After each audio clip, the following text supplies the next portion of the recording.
are Locked On Rays, your daily Tampa Bay Rays podcast, part of the Locked On Podcast Network, your team every day. Hello, my name is Kevin Weiss. You know who it is. It's sad Ulises Sambrano today. Depressed Ulises. Yeah. We are the hosts of the Locked On Rays podcast, part of the Locked On Podcast Network. Thank you for making the Locked On Rays podcast your first listen every day. And remember, our podcast is free and available on all platforms, including YouTube at Locked On Rays. Also, be sure to follow us on Twitter and Instagram at Locked On Rays, and send us your emails, lockedonrays@gmail.com. We do plan to do a mailbag episode at some point this week, so get them in, lockedonrays@gmail.com. Comments, concerns, questions, thoughts, stream of consciousness, voice memos, get them all in, folks, while you still have the time here. And you know, already two people have sent their thoughts. Walter Rosado and Ty McCann has sent his. Austin and Ben in other ways as well. So, you know, get them in. We're gonna maybe even do a two-parter mailbag. But today we kind of thought this is a vent-a-thon. A vent-a-thon. Yes. Nothing specific. We kind of just want to say WTF happened because where can I start? I'll start with this one. Kiké Hernandez broke record after record after record this postseason for the Red Sox. That's a franchise that has gone to the playoffs plenty of times and has been in the league a lot of times. They've been in the leagues for so many years. They have black and white grainy video of the Red Sox. So a guy that is breaking records left and right, you choose to pitch to him with the base open. That would be as if the Dodgers would have rather faced anybody but Randy Arozarena, right? Right. No. Why would you ever pitch to the guy that's on fire, literally on fire? So I'd have to start with that one. Why is JP Fireeisen with a base open facing Kiké when you have the option of a double play? That is a good point, although you also have, and this just speaks to the strength of the Red Sox lineup, Devers on deck, who was 3 for 4 in that game at that point. And you know what? It shouldn't have even gotten to that point if Yandy Diaz takes a little bit more time on that off-balance throw, and maybe Choi does a better job of scooping that up. It wasn't Billy Hamilton running to first. It was Travis Shaw. I looked up his sprint speed. I think 17th, 18th percentile. In other words, the dude's slow. And you had a couple of steps. Yeah. You had a little second there to get that throw to your liking. Again, one wrong doesn't make another one. Yes. Should Yandy have made a better throw? Yes. Should G-Man still picked up Yandy? Yes. Why are you still pitching to Kiké, though?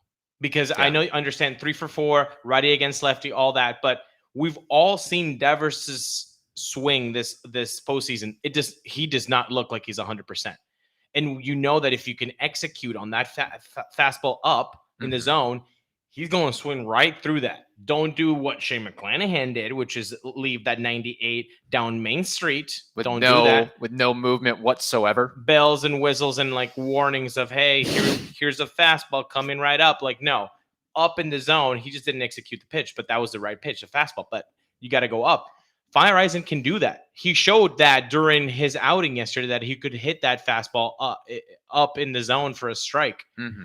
Why do you face Kiké Hernandez when you can put an option for a double play and execute and just die there? Yeah. I'm not saying that was the easy choice by any means. The guy's 3 for 4. Devers, like, he's a really good hitter, but at least he's not Kiké. Like, I mean, it's like you told me yesterday, what would you rather get?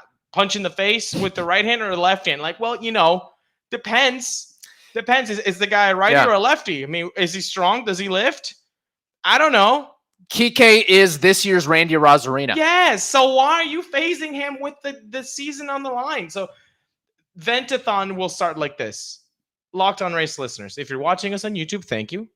Give us a like, subscribe. Also, write down in the comments, what do you think about not walking Kiké Hernandez? Was that the right choice? Would you have done the same? Or would you have walked Kiké Hernandez? Because that's how I see it. I would have walked him. Now, Kevin, would you have walked Kiké? I don't even care at this point. I think they would have lost either way. I think the way that game was going, look, you didn't have a lot of options. You had to throw Fireisen out there in the 9th inning. I think that after the Rays squandered some of their opportunities that they had, that was going to be the Red Sox game one way or the other, quite frankly. I think even if you walk Kiké, I don't even know if I trust JP to get Devers out, and then after that you have Bogart. So at this point, it might be moot. I just look at it from this perspective, from the jump. I mean, you refused to let me give my scoring prediction yesterday. Yeah, I did. A lot of people didn't have a good feeling about this game coming in. No. And there was a really bad tone set immediately. We thought, oh, look at that swing by Randy Arozarena going into the gap. That's a double. That's a triple. And then Renfroe makes an impossible backhand catch. I don't know. And like the odds of making that catch, I don't know, 1 out of 100. If Renfroe ever wants to like make a highlight reel of his career, he just has to choose 2021 against the Rays and then just show it to his kids and he'll look like a superhero. Look, he hates the Rays. And I don't blame him, quite frankly, because of the whole Blake Snell Twitch thing. Like, that gets you off to a bad foot. Like, I've got to come into this organization where the Cy Young pitcher basically is crapping all over me on video games and it's going viral. I got to walk into this mess. And then who's going to back up either player? You think Willie Adames was like, no, Hunter's cool, or he's going to go like, no, Blake's my guy. He's been with me all the time. Like, no, everybody's going to gravitate towards the ace, what he thinks. So Hunter must have felt a little bit kind of odd in the beginning. And then he doesn't really like how the Rays do things about platooning. He's never platooned.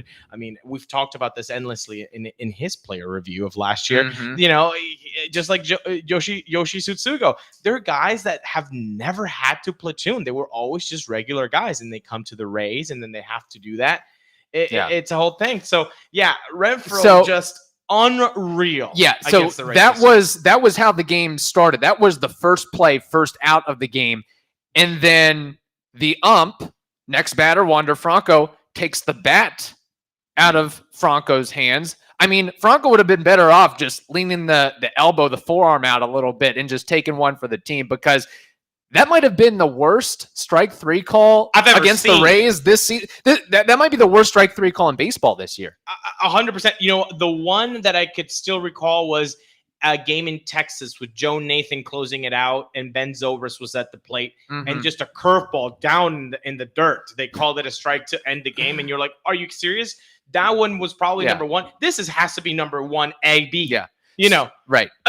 How tall is Franco? He's acting like Franco is damn Aaron Judge when Franco's like barely 5'11". And that might be a ball to Judge, quite frankly. That was so upstairs in the zone, up and in. Unreal. Yeah, so that was the second out to start the game. And then what does Brandon Lowe do? Oh, yeah, let's see here. Oh, he strikes out. That's what happened. So that was a rough 1, 2, 3. And it's like, okay. Yeah. Could be in for a rough night here. So we will continue this discussion. Ulises, we got to tell the listeners out there about Rock Auto. I mean, if you're going to squander and sulk about this Rays loss, at least you can save some money. I mean, on some car parts, right? Honestly, you can do 2 things. You can save time and money when you're using Rock Auto, Kevin. I mean, why choose to spend 30, 50, even 100% more for the same parts from a chain store or a car dealership? It doesn't make sense. Just like pitching to Kiké Hernandez does not make sense when there's a free base open and the guy's on fire. But Rock Auto is a family business serving do-it-yourselfers for over 20 years. Rock Auto prices are reliably low for every customer. They have everything you could ever need. Brake parts, tail lamps, motor oil, even new carpet, even Hunter Renfroe against the Rays. They have it all. So go explore their easy-to-use website today to find the solution to your auto part needs. Go to rockauto.com right now and see all the parts available for your car or truck. Right, Locked On in their How Did You Hear About Us box so they know that Kevin and I sent you in a very, very somber way. Amazing selection, reliably low prices, all the parts your car will ever need. rockauto.com. It's going to be that episode, folks. Oh, why not? We have upset Ulises. Unreal. Oh my God, bro. Like, you saw me after the game. Yeah. You were a mess. I was a mess, and I woke up and I was just kind of like, okay, it's fine. These things happen. And then now getting into the podcast, I'm right there again. I'm right there again. Brandon Lowe, where did you go? Where did you go, you 39 home run beast? Where did you go, you man who went on fire since mid-June? What happened? Is it the bright lights? I mean, some guys just can't cut it in October. Some guys are just in another level in October. What is Brandon Lowe? 113 at-bats. I know people are like, sample size. 113 at-bats is nothing to sneeze at anymore. I'm sorry. It really isn't. And Kevin Crash moment. Putting Galore. Brandon Lowe third in the order to start against Eduardo Rodriguez. I don't care if it's lefty, righty. I don't care if you're setting the ball up on a tee. You don't bat Brandon Lowe third in that game, in my opinion, after what we saw from those first 3 games. This is the thing, though, that I talked about yesterday. Why is he treating the postseason like it's the regular season? It's 2 different things.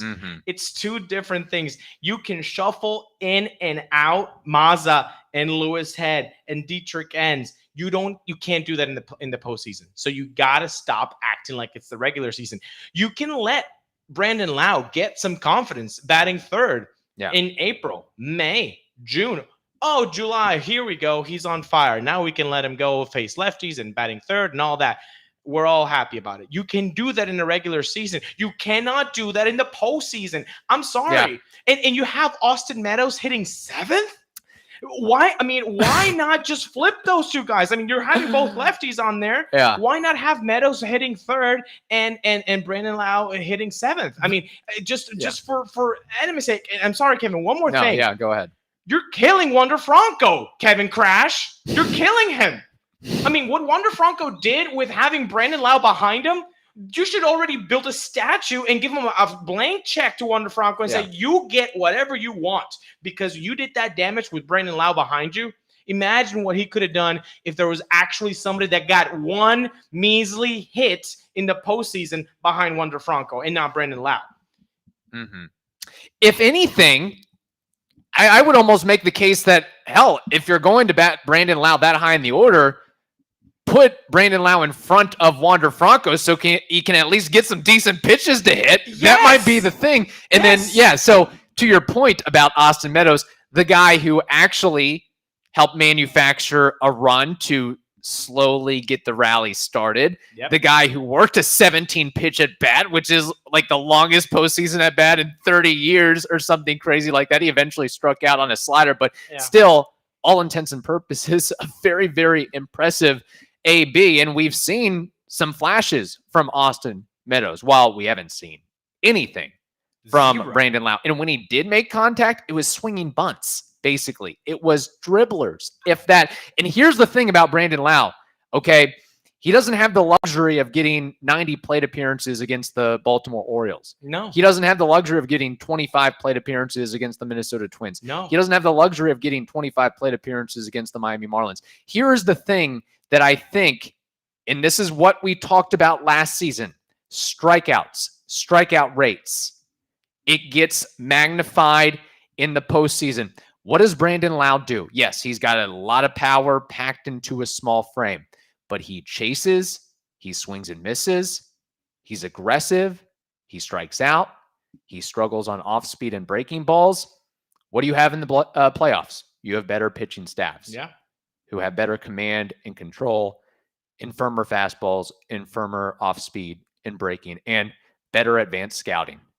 And if you can execute that to a T, which we saw, and then it just kind of matriculates and gets into Brandon Lowe's head, he looked like you were going to have to put him in a mental hospital after some of those at-bats. And this is the thing that, people are like, oh, well, it's not. Look, just by watching baseball, you don't even have to watch baseball. If you know nothing about baseball and I show you his body language, his face, we are all human beings. We know when somebody's happy, when somebody's angry, when somebody's sad, when somebody's terrified. He did not look comfortable at all. Yeah. Especially yesterday, like more than at all. And Topkin asked him actually. So I got to give props to Mark Topkin here. How are you dealing with, not getting hits? And he said, it feels like not getting a hit in 16 at bats. And then he pressed on a little bit more. And he said the same thing. It feels like I haven't gotten a hit in 16 at bats or whatever. Yeah. This is the guy you're batting third. Like he's not even he's angry, but he can respond more than one phrase because he's that angry about it. You're going to hit him third. Why are you putting so much pressure on the guy? Yes. He can't even answer a question. He can't even answer the question of why he's struggling, and you're batting him third. Kevin Crash. Yeah. And to your point, Ulises, about in the playoffs, you don't have time to, he'll figure it out. He'll solve it. Let's just, keep rolling him out there. Keep rolling him out there. If you're going with that theory, then why not leave Drew Rasmussen in for a little longer? Why not leave Shane Baz in for a little longer? Why are you so quick to pull the hook on Shane McClanahan after 2/3 of an inning? If you're going to do that to the pitchers, if you're going to pull out Jordan Luplow after hitting a grand slam to work the matchups, maybe you should do something about Brandon Lowe. It's not like there's other guys that can play second base. Joey freaking Wendell would be one guy. He didn't make an appearance in the game yesterday. Not once. Not one appearance in the last game of the season. You just sat down an all-star. Just sat down an all-star because of what? Because the ego of Brandon Lowe would get hurt because you're protecting Brandon Lowe's ego. Is that what it is, Kevin Crash? My man, it's a team. 26 men, and they're all men. And I know Brandon Lowe is a man too, okay? Yeah. So you should have some sense of responsibility that it's the team first and not one guy. Isn't that the whole thing about no hitters? Isn't that the whole thing about complete games? It's a team effort. It's a team effort. What happened yesterday, putting a guy that is clearly struggling batting third behind the guy who is on fire in Wander Franco? You're not helping Wander there. You're not helping the team. And you had an all-star in Joey Wendell not make a single bad appearance, a single or even as a defensive replacement. You wonder if he gets that play at third. Maybe he makes inappropriate throw. And that's not even talking about Francisco Mejia only getting one at bat in this whole damn postseason. Yeah. One at bat in a clunker of a game.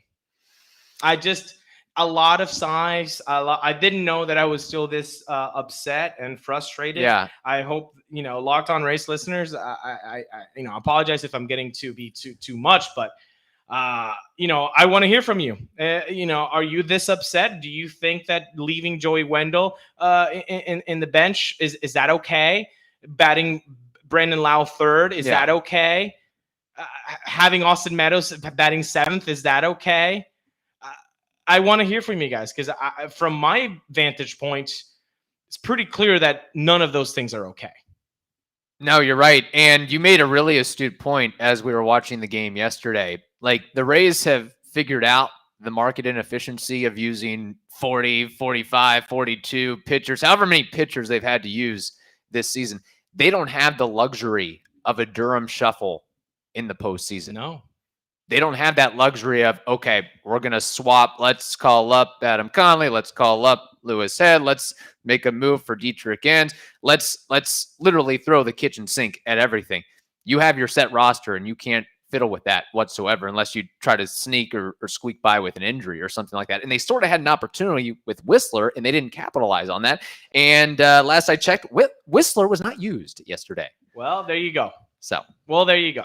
And he was too valuable, though. Mm-hmm. Cash said he was too valuable to put on the IL. You needed a guy in the dugout with crazy eyes to really intimidate the Red Sox. I think that's what it is. So the guy that's too valuable to not put on the IL is not as valuable to put on a Game 4 situation with a tied ball game in the 8th. Yeah. So the incongruency between what in this episode, it's not Kevin Cash, it's Kevin Crash. Okay.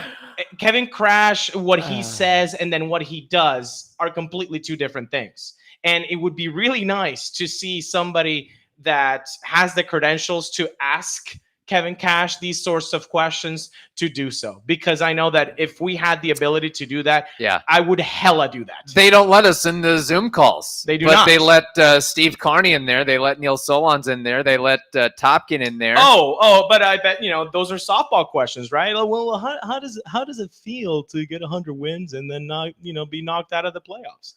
Wow. Yeah. In-depth question right there, guys. They're on deadline. They're on deadline. Nobody got ejected this whole season.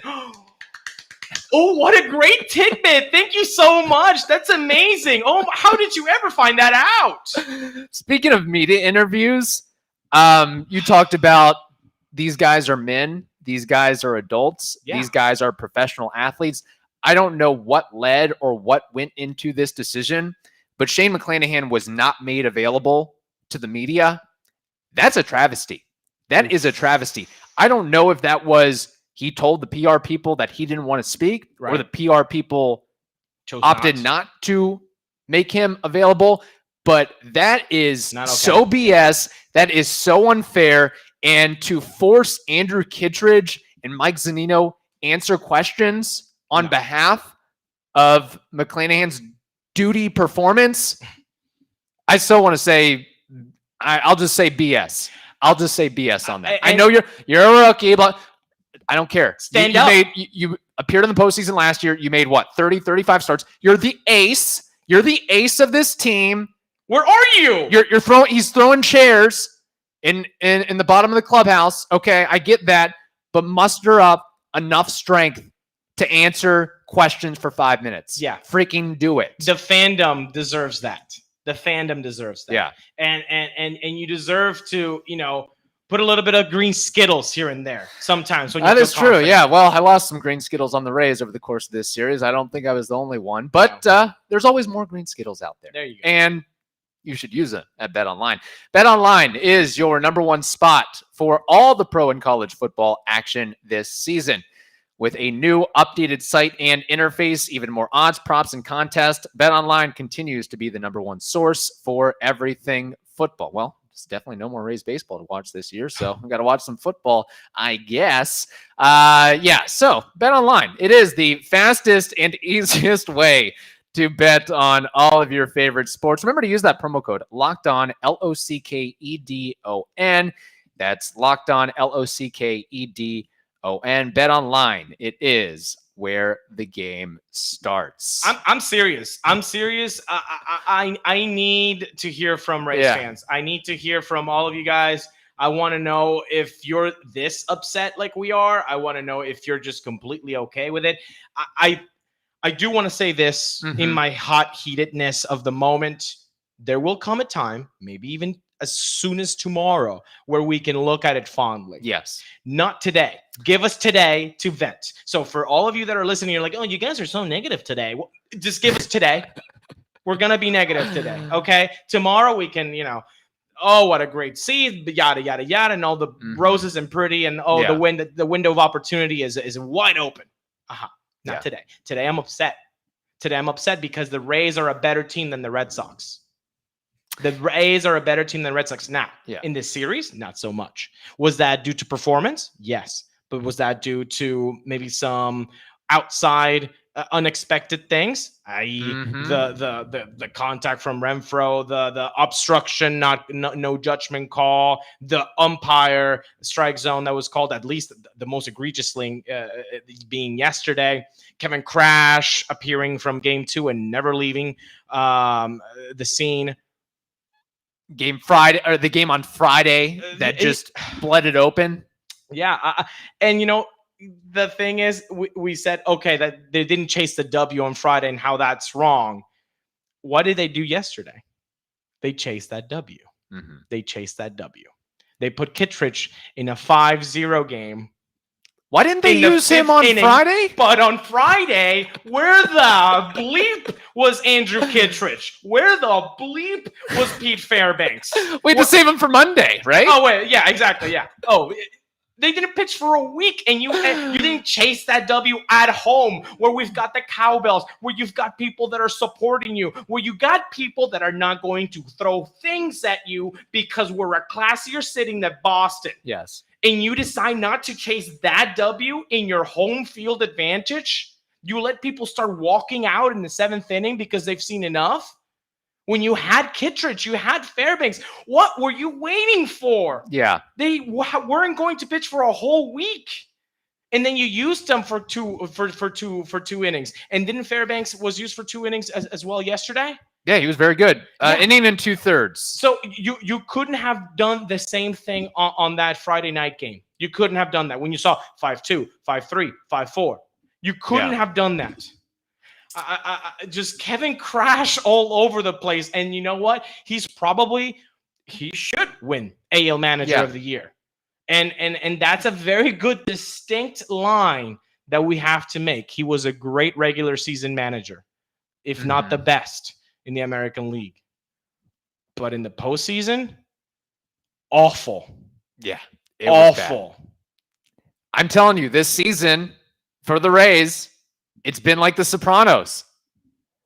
This 100%. Might be, I mean, is it fair to say this will have to be a deeper topic, but maybe the most disappointing ending to a season in Rays history? The most disappointing one for me as a fan was 2010. Okay. Because that was a tank of a team. You got CC doing amazing things, BJ Upton, Evan Longoria, Carlos Pena. You had Matt Garza, Price, Shields. Yeah. I mean, Shields was not in his best, but you had wasn't Soriano there in 2010 too. So you had a lot of really good pieces, and then boom, ALDS, you get knocked off. We now, after 10 years, I think we look at that 20 team fondly, like, wow, that was a really good team. But we always say, well, they could have done better in the postseason. I have a feeling that 2021 is going to take the cake on that feeling. Yeah. We're going to one day, not today, one day we're going to look at the 2021 season like, wow, that was a really cool season. Yeah.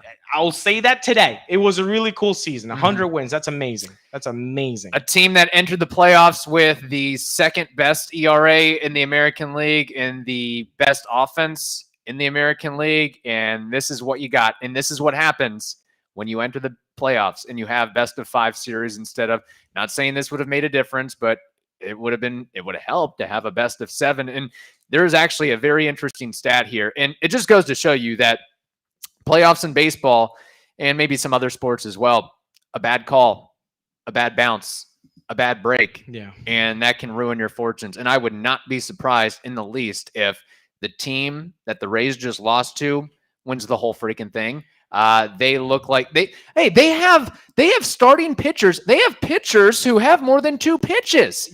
They have Eduardo Rodriguez, who has like 5 different offerings. Nate Eovaldi, who has 5 different offerings. You've got Chris Sale, who the Red Sox were warming up, I think, in the 8th or 9th inning. Yeah. They weren't messing around. But there's a stat here, and it just goes, throw everything you did in the regular season, set it on fire, and throw it out the window. Of the 18 American League teams to win 100 games in the wild card era starting in 1995, 7 of those 18 have lost in the division series round. Moreover, in the 8 years of the single game wild card matchup, the top seeds have lost a division series to the wild card winner 7 times. Bleep. Yeah. Bleeping. Oh my gosh. Look, I think if you've watched enough baseball, as we have, and I know our Locked On Race listeners have as well, there's something about the postseason that it's not only who you get hot, but you need to have like some magic feel. You have that little magic dust around your victories. They've had that. Yeah, they've had that since game 162 and that comeback against the Nationals. That's all you need. That's all you need. And I think they looked the part. They are confident now. Hopefully they do not win because I want the Giants and Longo to the Brewers or Giants. That's who I'm rooting for. I'm going nationally. Giants I put or my Brewers. cards on the table. Yeah, even the Braves, I wouldn't be opposed to that, but to see Charlie Morton get a ring. But yeah, folks, today was emotional. Thank you for allowing us to be emotional and have our heart right here in front of you. We'll have a little bit more in-depth analysis and maybe a little bit more numbers. I actually did look up Devers and JP versus JP. They've only faced twice. One was a walk and one was a double. So take that as you may, small sample size or whatever. But that's the historical between those two players. If you want to look, I think I'm going to reiterate my point. I think the Rays were screwed either way in that scenario. It was ugly. It was ugly. But I'm saying, can you make it less ugly? But also on that play, I think the Red Sox bench emptied and were on the field before the completion of the sac fly. Yeah. Like Zunino couldn't even get to the ball. They were like, oh, it's Meadows. It's a noodle arm. Let's go. Love Meadows, but we all know he doesn't have Meadows, first base DH. Goodbye, Choi. Goodbye, G-Man. We have a new first baseman. It's Austin Meadows. And it's Austin Meadows. Austin Meadows is going to be picking up those bad throws. Get that glove. Start working on that larger, thicker glove. Hey, what are we doing? Player reviews right now? No. That's for next week, folks. Yeah, so again, reach out to us. We do want to hear what you have to say on the season, on the series, preferably lockedonrays@gmail.com. We love the voice memos. If you just want to send us a message there, that's voice fine memos too. Get priority, guys. Voice memos will always get priority. So I know Ty McCann sent us a voice memo, so he's definitely going to be on the show. Jesus has sent us a voice memo before. We've gotten some other ones too. Yeah. Or if you're not comfortable with that, again, just type us an email. Or it takes us, not to go inside baseball, but we'll filter through the Instagram and Twitter DM messages if you'd rather reach out to us there. But we'd love to hear what you guys have to say. Assuming we're still on the air tomorrow. Who knows? They may pull the plug on this thing. Don't scare They might be looking for somebody that speaks French. I don't know. That knows how to make poutine. I don't know. I don't know about that. Look. Thank you guys for listening. Thank you guys so much for bearing with us. And I hope that we have made this really magical season up until the playoffs a good one for you guys. We enjoy what we do. We enjoy listening to you and your thoughts. We always want to get you involved. So that's why the call for your thoughts and your vents. It's okay for you to vent. And we have this platform to allow you to vent. So please do so. Go Rays. Yeah. It's okay to be sad. It's okay to be angry. It's okay. What's funny, I don't even think we said the score. I mean, you guys know it. The Rays lost 6-5. Yeah. They lost in the AL. No way, dude. Did they? I thought we were going to watch another game tomorrow. I still can't believe it. I'm still trying to. Did this really happen? Did the course of events, a series of unfortunate events, did they really play out like they played out? I'm done. Sign us off. Yes. Thank you.